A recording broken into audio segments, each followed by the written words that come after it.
Hello, Cheeky. Hello, Cheeky. Hello! Hello. Oh, hello, Cheeky. Hi, Cheeky. Hello, Cheeky. Hello! Hello. You're all under arrest.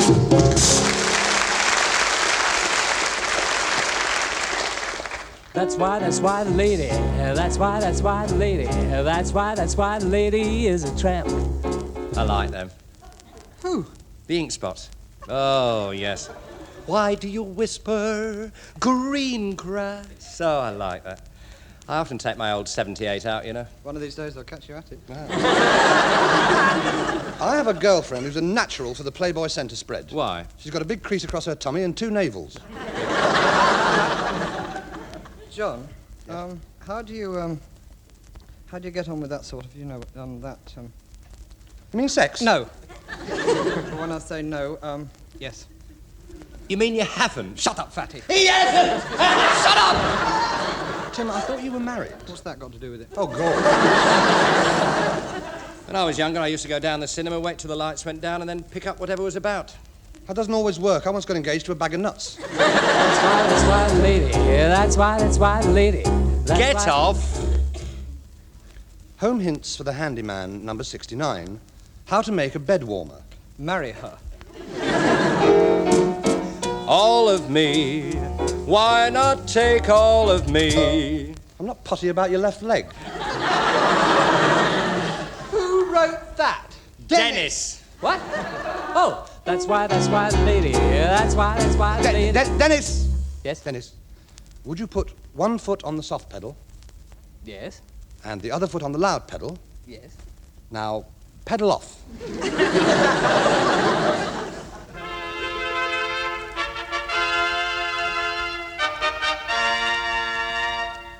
Would you believe it? Did you know that Wolfgang Amadeus Mozart composed for 30 years non-stop and has been decomposing for 182 years? Would you believe it?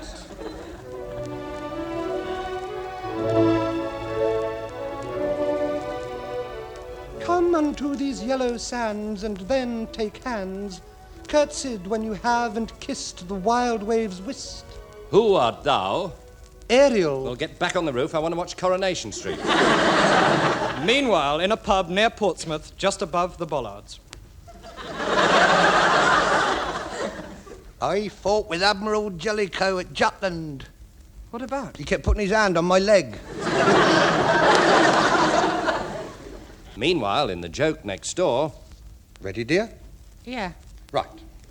George, Yes, darling. do you still love me? Of course, darling. Much as you did when we were first married? Even more, my love. You still fancy me? Oh, yes, desperately. Well, put the au pair girl down and come to bed. That's what I mean, John. How do you get a girl to, to take off? No, I don't mean. Yeah, yes, I mean. Hasn't anybody ever told you anything? Well, my wife's promised to have a chat with me tomorrow night. Oh, God. He hasn't! Shut up! Shut up! Anyway, you don't know anything about girls. Yes, Barry. I do. Go on, then tell. I know all about them. Go on, tell us. They're the ones who walk backwards when you do the Velita. Meanwhile, at an old-time dance just round the corner from the schottische. Good evening, Mrs. Wilkinson. Good evening, Sergeant. Would you care to do the military two-step with me? I'd love to, Sergeant. Right. First of all, have yourself a nourishing cup of coffee. Here's a shilling. Thank you. Ha! You have just enlisted for 12 years in the Coldstream Guards.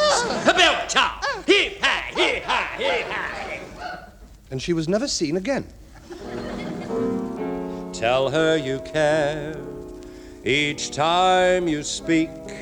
Make it her birthday each day of the week. Happy birthday, dear. You are now 8,225. I like an older woman. Oh, do shut up. Tim's got a problem, you know, John. Look at the way he's been behaving all week. I know, I don't get it. That's my problem. They do be carving down by the Brumple Patch in Long Meadow.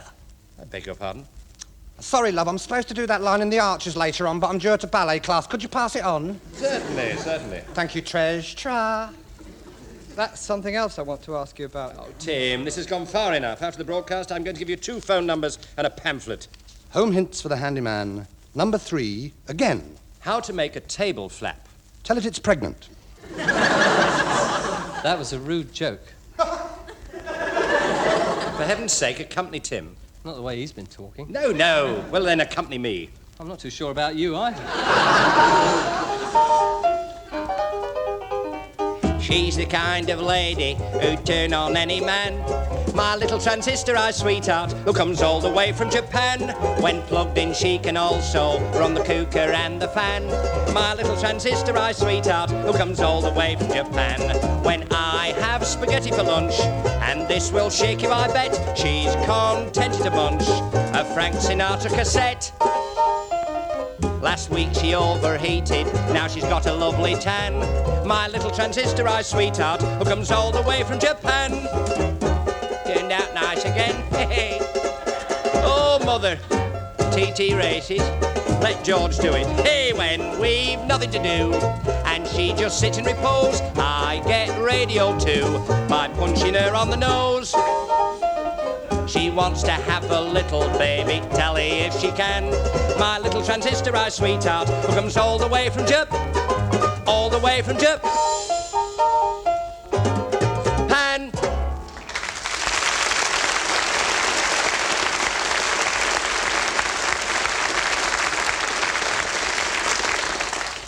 Now here is Dimpler Goodbody to give us some readings from her new book, Ferns, Fairies and Frolics. Thank you. There once was a fairy called Gert who tumbled an elf in the dirt. To roars of applause, he ripped down... Please! You're not Dimpler Goodbody. Who are you, sir? I am Montgomery Appliance, retired steel welder and president of the Dumb Friends League. How do you get that job? I've got more dumb friends than anybody you know, darling. This is very awkward, dear sir or madam. We'd set aside 5 minutes for this poetry reading. If it doesn't go on, I shall have to take out my tap shoes and truss and do tea for 2. All right, I'll do another one. Here goes.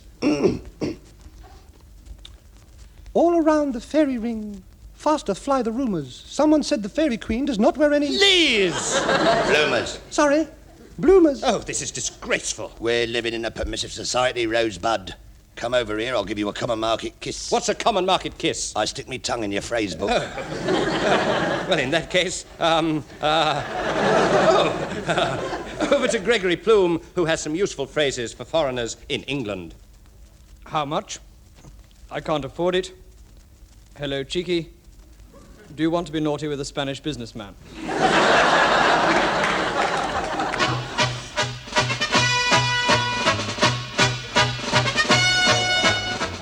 And now it's time for a news flash from our intrepid reporter, George Dull. Here's George with a story as up-to-date as tomorrow's headlines from the sweltering heat of exotic Bombay.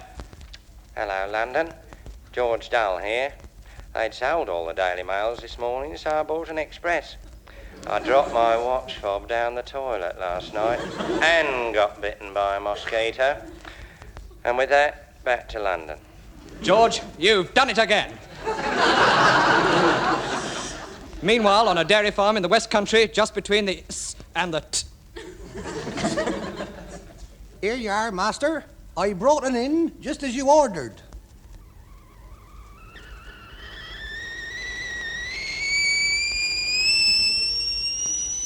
I said bring the cattle in, Bert. Oh, that means I've just filled the old bull with water and put it on the stove. Oh, well, we might as well have a cup of beef tea.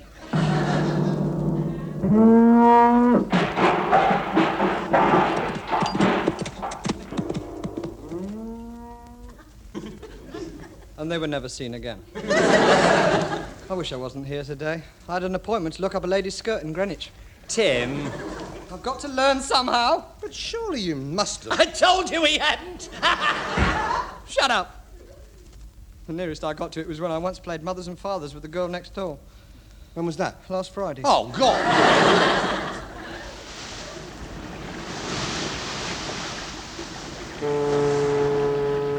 Full speed ahead. Right, me hearties. There's the left knee, the buttocks, and if you look over there, you can see the left arm. Coming up on the port bow, the right hand. That was a short excerpt from John Mortimer's Voyage Round My Father. Doubtin, you can't just all hang about on that piece of string and do nothing. What are you doing, Father? Telling my beads.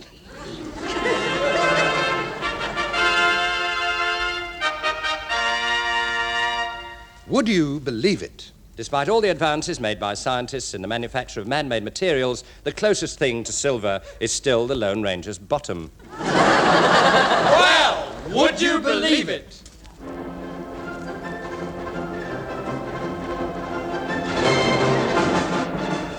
Gee, Paul, who was that masked stranger who rode into town, rounded up all the rustlers, shot the crooked sheriff, paid off your mortgage, and cured little Willie's bad leg? I don't know, Mary Lou. I thought he was a friend of yours.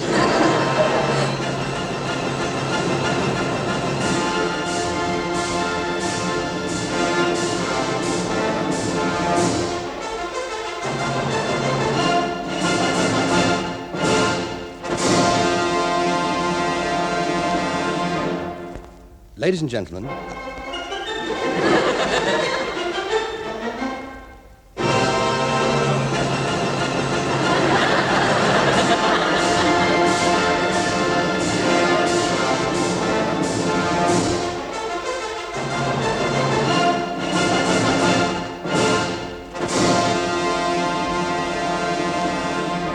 finished? Thank you. Ladies and...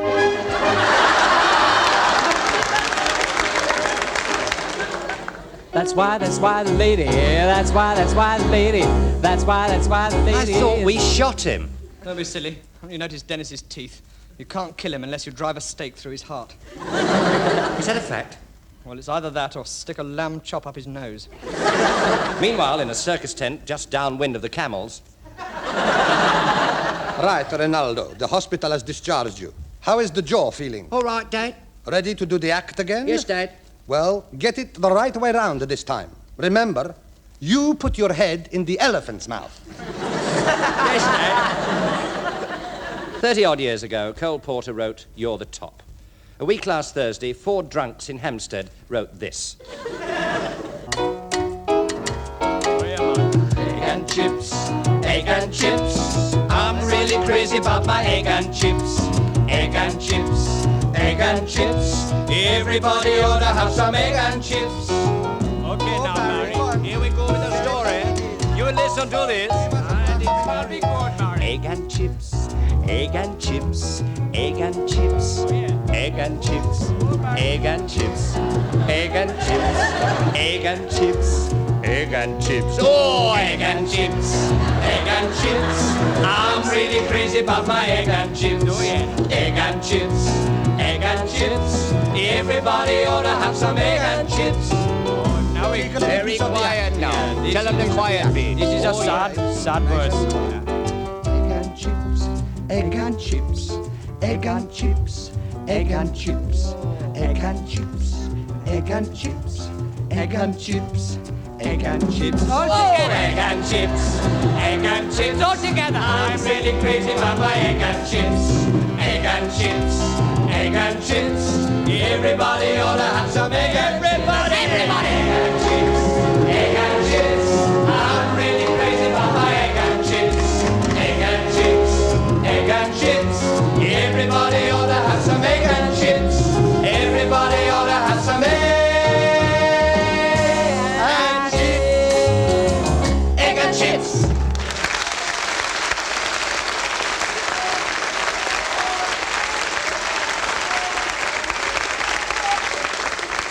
One more time. Sorry, dear, egg and chips is off. Here is a news flash. In a pub in Ilkley last night, the proprietor produced a machine gun, shot 12 of his customers, clubbed 4 more to death with the butt, and then stabbed an old lady with a bayonet. A man is helping police with their inquiries.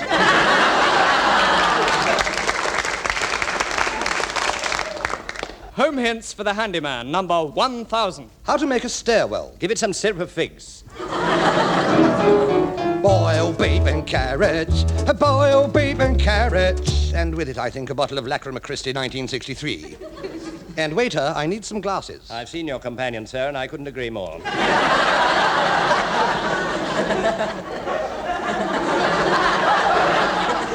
What do you mean by that, Kevin? He means you're an ugly cow.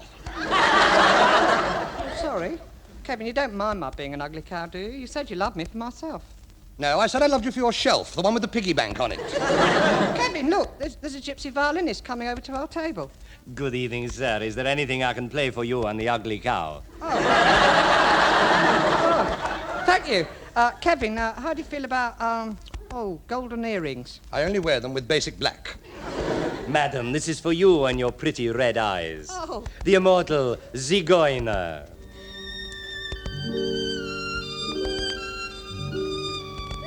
Zigeuner, sit right down and write myself a letter.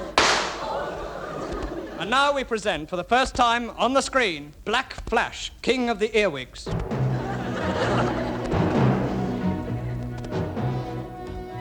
This is the story of the love of a young girl for an earwig. Is it sexy? Don't be ridiculous.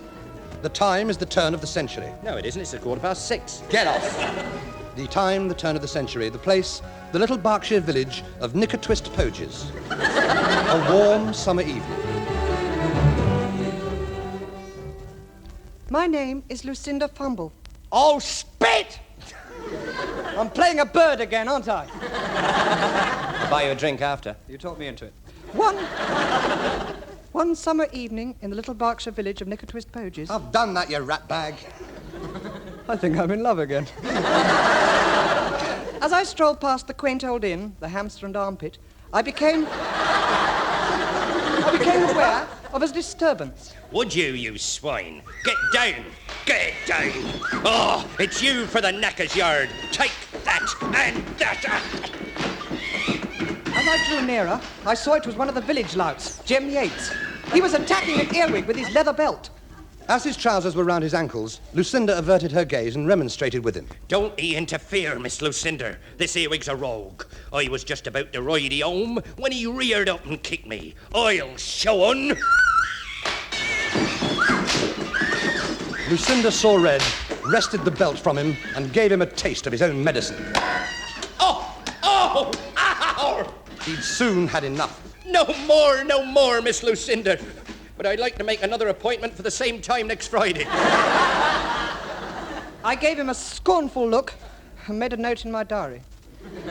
As he took to his heels, I turned to the poor trembling earwig. Are you all right, old fellow?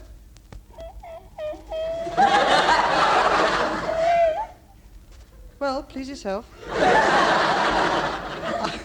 I soothed him and took him home, wondering what Father would say. Chapter 2, in which Simon Templar meets Soames Forsyte and the printer's assistant gets the sack. Lucinda was late for supper and I was worried.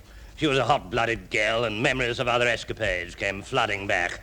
The time she stuffed a fox up her jumper, confused the hunt and caused 3 men to leave the village. The day she set fire to her mother. I was put out. So was her mother, but not in time. I sat by the fire thinking I wish they'd invent spam and get it over with. And suddenly... Daddy, guess what's happened? You've invented spam! No! No, Daddy, look! There on our front lawn stood an earwig. A magnificent specimen, a real thoroughbred. Lucinda, it's bad enough taking sweets from gentlemen for showing them your brass rubbings, but this is going too far. Lucinda got a bottle of brandy and soothed her father, as she always did, by hitting him over the head with it. As he slid to the floor, she told him the story. Knowing Jem Yates as he did, Squire Fumble gladly agreed to keep the earwig for the time being, and Lucinda took his hand out of the fire. Chapter 3, in which the multi-talented Denis King does some more earwig impressions and Sir Isaac Newton is hit on the head by a tin of spam. Lucinda led the earwig, which she had now called Black Flash, into the stables, where she went in search of Seth Droppings, her father's head groom. I'll be with you as soon as I've groomed your father's head. There we are. Now, Miss Lucinda, what have you got there? Oh, turtle num-dum bim poopers uddlum. I've never seen anything like it. You've never seen anything like it? I've never seen anything like it in my life. Oh. Oh, our humble. You gonna keep him, Miss Lucinda? Daddy says I can keep him as long as I pay for his keep myself. I must think of a way to make some money. Umple, I've been meaning to talk to you about that. Lucinda struck him across the face and made another note in her diary.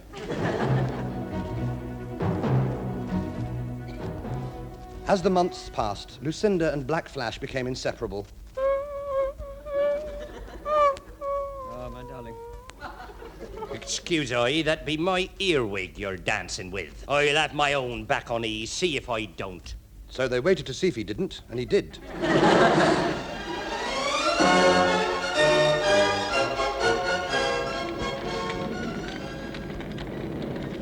Rimple dimple tums. What be happening, Squire? The house is on fire, you fool droppings, can't you see? I can, but all those twits listening to the radio can't. Where be Miss Lucinda? Curses. In my ignorance to save my French postcards and my tin of spam, I'd forgotten all about her. That's too late now. No human being could get in there. Even as they spoke, the valiant figure of Black Flash disappeared into the flames, reappearing moments later, holding Lucinda's limp body between his front teeth. Do earwigs have teeth? Shut up. Sorry. Chapter 412, in which Claudine takes all her clothes off and Pooh Bear realizes there's more to life than honey. Sell Black Flash, Daddy, but he saved my life. Yes, I know, my dear, but when the house burned down, all our sources of income went with it. My poems, the insurance on my wig, it was for flood, you know, the compromising letters from the bishop to your mother, all gone, all gone. You didn't have to say it twice. The second time I was referring to the audience. If I can't find 300 guineas by the end of the month, Black Flash must go. Why don't he enter Black Flash for the Grand National? The Grand National? Yes, the Grand National. I'm sorry about that, but the Northern Dance Orchestra are visiting the wife. I think they've upset her. Droppings, that's brilliant. Prepare an earwig box. We leave for Aintree immediately. And as they come to the last fence, there's only 4 left in it. Terry Biddlecombe, Mr. Muddlecombe, Jemima Puddleduck, and a bloody earwig. And as they go into the last... Oh, Terry Biddlecome's brought down Mr. Muddlecombe, so as they head for home, it's Jemima Puddleduck leading Black Flash by half a length. Black Flash is gaining. What a race he's running. And at the post, it's Black Flash by a pincher. Lucinda dismounted. We've done it, Black Flash. We've done it. And indeed they had, but the strain was too great. And at his moment of triumph, Black Flash's great heart burst.